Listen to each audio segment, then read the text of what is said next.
Guys నేనైతే shift complete చేసుకుని వచ్చేసరికి మా వాళ్ళందరూ లేచేసారనమాట అని అనుకున్నాను. నేను కాదు, మా మమ్మీ ఒకతే లేచి బ్రేక్ఫాస్ట్ ప్రిపేర్ చేసింది అండ్ లంచ్ కూడా ప్రిపేర్ చేసేసింది అనమాట. ఇంకా నేను కూడా చక్కచక్క ఫ్రెష్ అప్ అయిపోయాను అనమాట. మా మమ్మీ అవన్నీ ప్రిపేర్ చేసింది కాబట్టి నేను కూడా ఏదో ఒక హెల్ప్ చేయాలి కాబట్టి సో అందుకే ఫుడ్ అంతా పార్సల్ చేశానమాట. ఏమో ఇంత పద్ధతిగా రెడీ అయ్యి వచ్చింది గైస్. అనుకోకుండా మేము ఇద్దరం పెండింగ్ అయ్యాం, అంటే సేమ్ వెళ్ళబోయే కార్ ఇదే గైస్. అండ్ మా మమ్మీ దానికి బొట్టు పెట్టేసింది అనమాట. ఇప్పుడే పద్ధతి అన్నాను, అప్పుడే చున్ని తీసి మరద పెట్టి కార్ లో పెట్టేసింది అనమాట.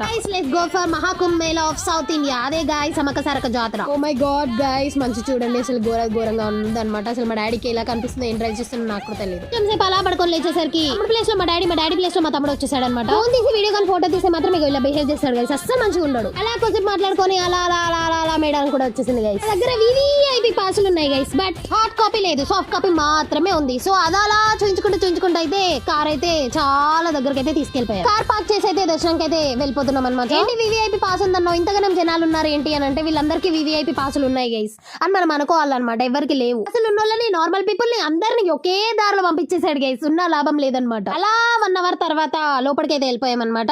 ఇంకా సమ్మక్కని, సారక్కని, గోవిందరాజుని, పగిడిదరాజుని అందరినీ దర్శనం చేసేసుకున్నాం. ఇంకా let's return to Bhadradri Kothagudem. వేడప్పుడు అంతా ట్రాఫిక్ జామ్ లేదు కానీ వచ్చేటప్పుడు వామ్మో అది ట్రాఫిక్ జామ్ కాదు గైస్. అలా కొంత దూరం ట్రావెల్ చేశాక ఒక ప్లేస్ లో అయితే స్టాప్ చేసి మా మమ్మీ తెచ్చిన కిచడీని అయితే తినేసాం. మార్నింగ్ 6 కి బయలుదేరితే ఈవినింగ్ 6 అయింది గైస్ ఇంటికి రీచ్ అయ్యేసరికి. బాయ్ గైస్, నెక్స్ట్ వ్లాగ్ లో మళ్ళీ కలుద్దాం.